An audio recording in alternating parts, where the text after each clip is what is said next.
So my name's Maria, and I want to take a little bit of time to talk about training your mind and why I chose bodybuilding as my way to train my mind. So in my experience, it seems that there's this little part of my brain that is constantly wanting things or needing things in any given moment. Um, and I can't always predict what this little part of my mind is going to want or going to need or going to feel at any particular point in time.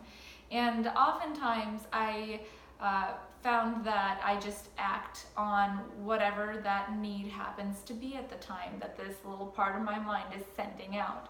So I like to think of it now, this little part of my mind, as like a toddler or a primal, some people would maybe call it a dog or a little puppy, or Freud called it the id. To me, all of these things represent a certain part of your mind that wants something, and it wants something now, and it's labile and it's emotional, kind of like kids are. They don't have any restraint. They don't really have any filters. They're kids. They want something, they ask for it, they go to get it. And so this little part of your mind, or this little part of my mind, I'm well acquainted with, and it acts in the same way. So I like to think of it as a little toddler. And some examples of how it works, or let's call it a she. How she works is, I'll wake up one morning intending to go to the gym and get my training session in. And then this little part of my mind will say, I don't feel like it.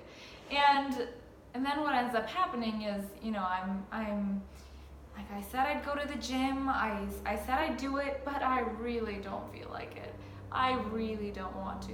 And the more I get these messages, the more I start to believe them, that I don't feel like going to the gym, therefore I can't go to the gym because I don't have the energy or the motivation, therefore I'm going to skip my workout today. And then that commitment I made to myself is now broken. And so I've been operating this way for basically my whole life without even being aware of it. I was just constantly acting on these urges and impulses, despite whatever better intentions or better commitments I had pre-planned before. And the result of that is I've learned to mistrust my own mind, to mistrust myself, and to have to put in safeguards in case I wake up one morning and don't feel like sticking to whatever I had decided to do that day. So for example, if I didn't feel like going to the gym in the morning, I would carve out some time before bed in which I would spend the day talking myself into going to the gym, and then I'd get the workout in before bed. And so putting in these safeguards or methods of compensation helped me to get away with basically giving myself whatever I wanted by allowing for just enough flexibility that I was still able to continue working toward my goals despite my lack of commitment to myself. And now what I've ended up with, as I have recently become aware, is a really bad relationship with myself, where I don't trust myself to do the right thing. I don't trust myself to know the answer to what I need, because so many times when I've given myself, or when I'm committed to something, I've broken that commitment because this little toddler in my mind says, I don't feel like it, I want to do something else, or I just don't want to do this at all. So now I have this relationship with myself that's completely lacking in trust, as you would imagine can happen with anyone to whom you break that commitment enough times. If you tell a friend that I'm going to meet you at 11, we're going to meet every week, we're going to meet every Friday at 11 at this little coffee shop and catch up and talk about our week, and you actually keep that commitment your relationship with that friend is going to grow so much stronger, because she knows she can rely on you to be there. She knows she can depend on you to be there for her, to listen to her. And the fact that you guys are keeping these commitments to one another regularly just helps to strengthen that friendship that you have. Whereas if you if you say, I'm going to be there at 11 every Friday, let's make this a thing, and then you decide one day that, hey, I'm really not feeling great, I'm going to show up a little bit late, and you show up a half hour late. Other days you just don't show up at all. What do you think is going to happen to that relationship with that friend? Do you think it's going to get stronger? No. In fact, it is going to fall apart, because she's going to learn that you are not reliable, you are not trustworthy, and she can't depend on you to keep your word. And that's what happens.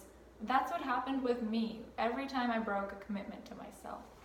So, bringing all of that back to bodybuilding, I decided once I got out of nursing school that I needed to practice making a commitment that would be a challenging commitment to keep, and then to practice sticking to it no matter what I felt or how I felt, or whether there was motivation there, whether there wasn't motivation there, no matter what that little toddler in my brain was saying or doing, I would stick through it. I would commit, because that is what I need to do to rebuild a trusting relationship with myself. And so I got myself an online bodybuilding coach, and as it turned out, this is honestly one of the hardest thing I have ever had to do in my entire life. Nursing school was challenging in its own way, but I was able to be successful in nursing school without having to keep my commitments to myself, because I was just smart enough and capable enough and knowledgeable enough to be able to get away with sometimes not studying like I said I would, and watching Netflix the entire day, or staying up late and only taking a test on 2 hours of sleep, or not showing up to class. I would let these things happen because I thought that these were the things I needed to give myself, to get myself to like me. But as with parents and children, you don't give your children what they want when they're asking for it all the time, because what that teaches them is that they can get away with anything they want. And for children to grow up in a healthy, civilized, happy way, they need to have boundaries. And I just didn't know how to set boundaries for myself, and I didn't know that I needed to set boundaries for myself. And so somehow I got through nursing school, but with bodybuilding, there's no getting away with that. You can't get away with breaking your commitments to yourself, because everything has to be so regimented and so scheduled the closer and closer you get to prep. So looking at where I was when I started to where I am now, just focusing on keeping this commitment has brought me and my relationship with myself such a long way. So to give you some examples, for one thing, there have been many, many days where I've woken up and I am just sick to death of the whole thing. I'm sick of going to the gym 6 times a week. I'm sick of doing 60 minutes of cardio every day and breaking it up into 2 separate sessions. So I have to shower sometimes twice a day, change clothes sometimes 4 times a day, depending, gym, and then coffee with a friend, you shower, change clothes, and then work, you gotta shower, change clothes, and then gym again, you gotta shower, change clothes, and then pajamas, and it's ridiculous. And I find this little toddler throwing tantrums some days, and just like this patient parent, this patient mother, you sort of have to wait it out. It's not necessarily, there's no need to give the toddler that's throwing the tantrum what they're demanding, because that's just going to reinforce that behavior. You just wait it out. And then you carry on, because you know what's best. whereas that toddler really only knows what they want in the moment. And so understanding that and making that distinction and learning to keep your resolutions despite these other urges, or these transient emotions that you might be having, that has been the key thing that I've been learning to be able to continue on with training for this bodybuilding competition. And so day to day, I've had to break it down to smaller commitments that I've been practicing keeping to myself. Some days when I'm really, really, really not feeling like I want to compete in a bodybuilding competition, which is very frequently,